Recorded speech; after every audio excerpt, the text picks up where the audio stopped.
देवी और सज्जनों सब लोग को नमस्कार। आज अभी शुरुआत हो रहा है हमारे इस हफ्ते के चित्र। हेलो दोस्तों, कैसे हैं आप सब लोग। आज के इस पॉडकास्ट में आप सभी का स्वागत है। मेरे साथ आज तीसरा गेस्ट है और तीसरा पॉडकास्ट है ये, और फॉर्चुनेटली ये तीसरा गेस्ट का नाम भी आर से ही शुरू होता है। मेरे साथ रियाज है और आज के इस पॉडकास्ट में बहुत सारे ज़रूरी बातें करेंगे, मोस्टली उन सारे टॉपिक के बारे में जो आप पिछले कुछ दिनों में पूछ रहे थे कि वीज़ा स्टंपिंग मुंबई में डिले हो रहा है, उसके क्या कारण है, क्या एक्चुअल में डिले हो रहा है या नहीं, और जो लोग नए सऊदी अरेबिया आ रहे हैं वर्क वीज़ा में उनका क्या अपडेटेड प्रोसेस है।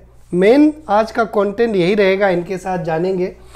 और दूसरा और एक बात इनसे जानेंगे, ये कुछ दिन कतर में भी थे, तो कतर में जो लेबर लॉ है और सऊदी में जो लेबर लॉ है, दोनों में क्या अंतर है, डिफरेंसेस क्या है, उसके बारे में जानेंगे। और तीसरा, आप सब लोगों को मैं एक फैक्ट बता दूं कि जब मैंने चैनल शुरू किया था तो इन्होंने ही इस चैनल का नामकरण करा था तो उसके बारे में भी थोड़ा सा बात करेंगे। तो रियाज, थैंक यू वेरी मच कि आप अपना वैल्यूड टाइम मुझे दे रहे हैं। My pleasure.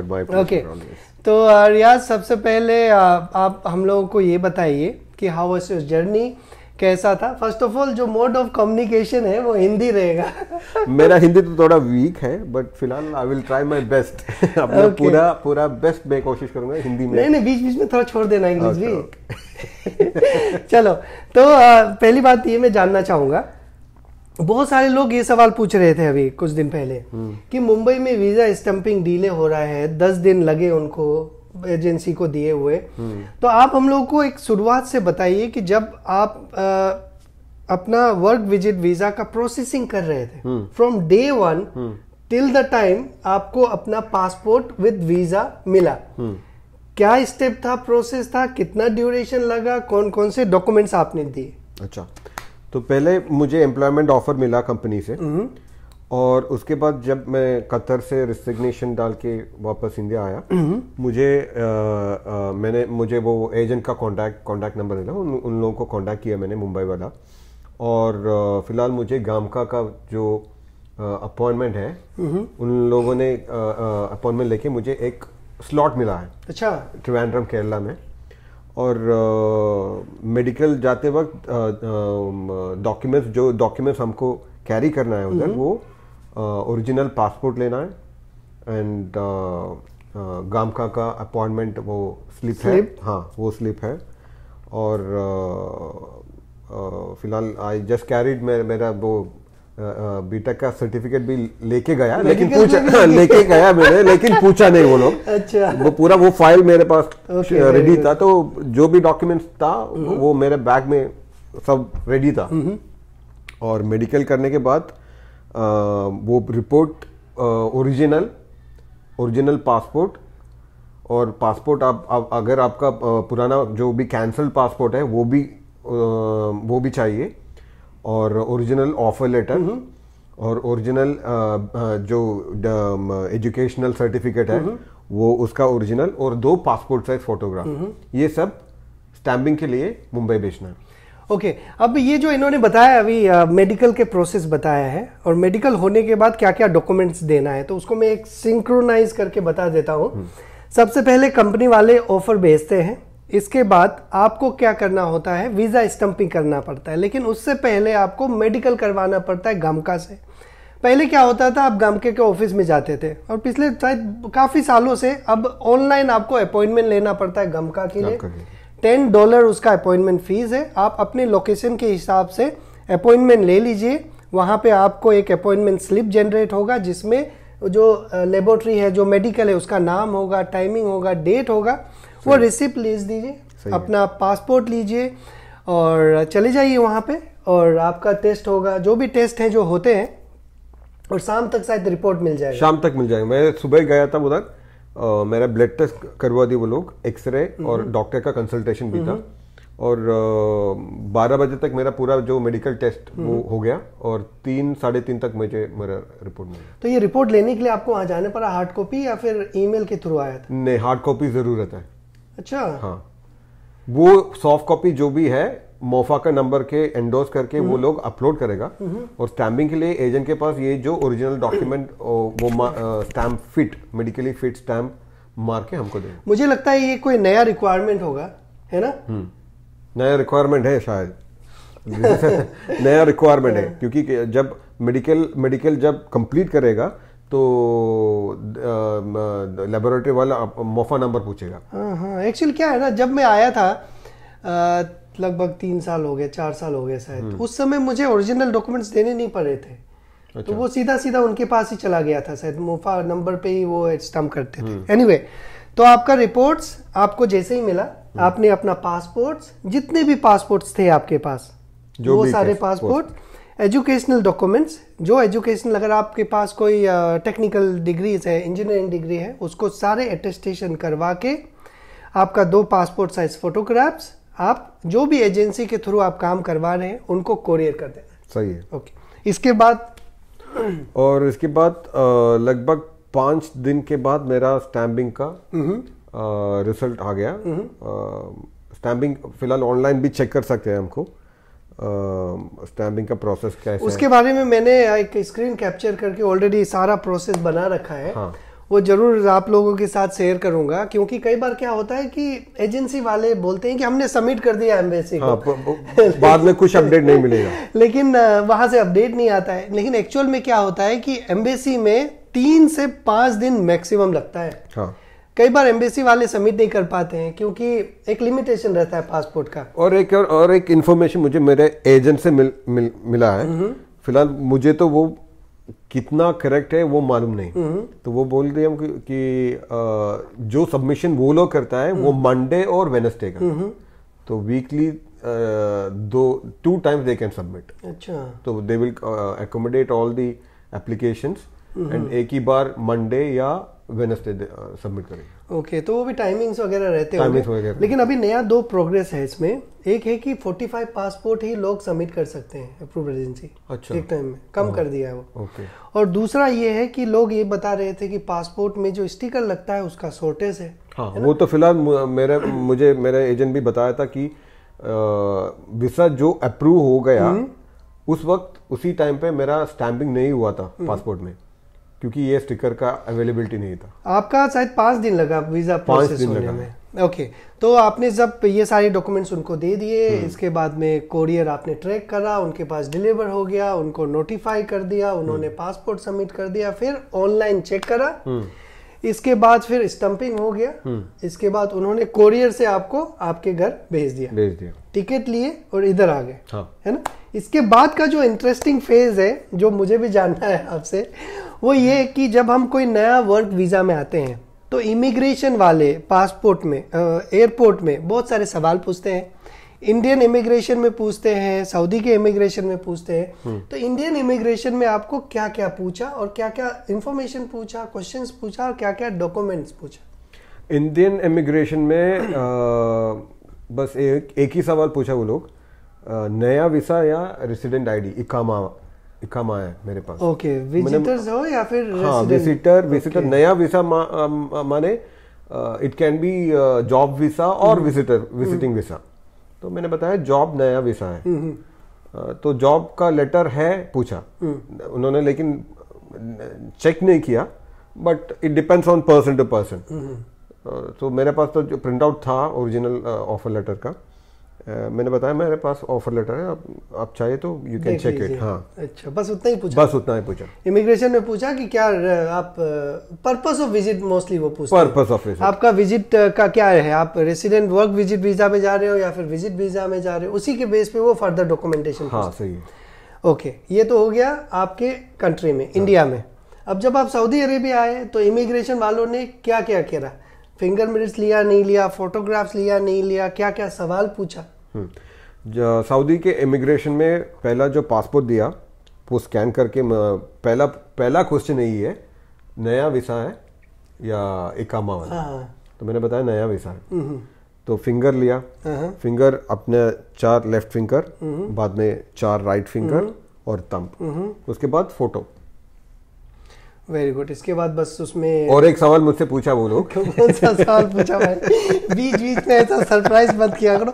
एक्चुअली ये जो बात बता रहे हैं ना, कल ही आए हैं। कल कितना तारीख था? कल 24th था। 24th को आए हैं, तो ये लेटेस्ट प्रोग्रेस बता रहे हैं। ओके, वो क्या, कौन सा सवाल था? क्योंकि जब मैं रियाद में था, काम करता था तो कोविड के टाइम में, फिलहाल मुझे एक पेनल्टी मिला था पुलिस से, क्योंकि जो लॉकडाउन के टाइम पे बाहर गया और पुलिस ने पकड़ा मुझे और 10,000 रियाल का फाइन मुझे मिला। लेकिन बाय गॉड्स ग्रेस जब फाइनल एक्सिट लेके गया था, कुछ प्रॉब्लम नहीं था इमिग्रेशन में और फाइन भरने की ज़रूरत भी नहीं पड़ा था। सो वापस आने वक्त मुझे इस बात के डर हुआ था मन में कि कहीं ना कहीं ये सवाल वो लोग पूछेगा ये फाइन के बारे में। लेकिन इमिग्रेशन में एक ही सवाल वो लोग पूछे, कैसे वापस इंडिया गए पुराने वीसा में, ओल्ड वीसा में। Okay, did you go by re entry और फाइनल एक्सिट? तो मैंने बताया खुरूज निहाय, फाइनल एक्सिट। एंड मेरे पास वो डॉक्यूमेंट भी था फाइनल एक्सिट का, तो मैंने बताया मेरे पास सॉफ्ट कॉपी है, देखना है तो वो लोग मना के नहीं देखना है बस। ये जो आपका कोविड का पेनल्टी वाला जो सब्जेक्ट है, ये बड़ा इंटरेस्टिंग था है, क्योंकि आप कंफर्म्ड हो, आप एक लाइव एग्जाम्पल हो। तो इसके बारे में मैं एक डेडिकेटेड वीडियो जरूर बना के बताऊंगा लोगों को इसके बारे में, कि जिनको कोविड के समय पेनल्टी पड़ा था क्या क्या कंसिक्वेंसेस हो सकते हैं। ओके, तो इसके बाद आप सऊदी आ गए। Most welcome, thank you so much to Saudi Arabia. Okay, अब बात करते हैं दूसरा जो टॉपिक है उसके बारे में। कुछ दिन आप कतर में भी काम करे, राइट? करे नहीं करे? किया है 1.5 साल। ओके, 1.5 साल काम करे हो, तो डेफिनेटली ये दो कंट्रीज हैं, दो गवर्नेंस है, दो तरह के नियम कानून है, राइट? हमें पता है सऊदी का क्या नियम है, आपको पता है सऊदी का क्या HR पॉलिसीज है। अब ये हम लोग को बताइए, मुझे भी नहीं पता है कि कतर में HR पॉलिसीज क्या है। In point of salaries Saudi Arabia में क्या है कि आपको अगर 100% आपका सैलरी है, 65% आपका बेसिक सैलरी होता है, 25% आपका HRA होता है, हाउसिंग अलाउंस रहता है, और 10% आपका रहता है ट्रांसपोर्टेशन। वहां पे किस तरह का ये वहाँ पे भी ऐसा ही सेग्रीगेशन है, कोई फर्क नहीं है सेग्रीगेशन में, HRA, ट्रांसपोर्टेशन और हाउसिंग अलाउंस में।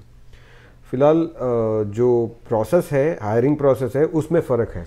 ओके, तो ये जो पॉलिसी है ये जो सेम है। हाँ, वीसा और इमिग्रेशन और जो स्टैंपिंग का प्रोसेस है वो अलग है compare to Saudi Arabia. Precisely एक अगर पॉइंट को अगर आप पॉइंट आउट करना हो कि ये एरिया में सारे प्रोसेस में, क्योंकि शुरुआत में हम लोगों ने बात करा सऊदी का सारा प्रोसेस, कतर के सारे प्रोसेस में कौन सा एक एरिया है जिसमें पूरा तो डिफरेंस नहीं होगा, थोड़ा बीच का डिफरेंस होगा? हाँ, तो क्या है ना, हमको ऑफर लेटर मिलेगा पहले कंपनी इंटरव्यू के बाद।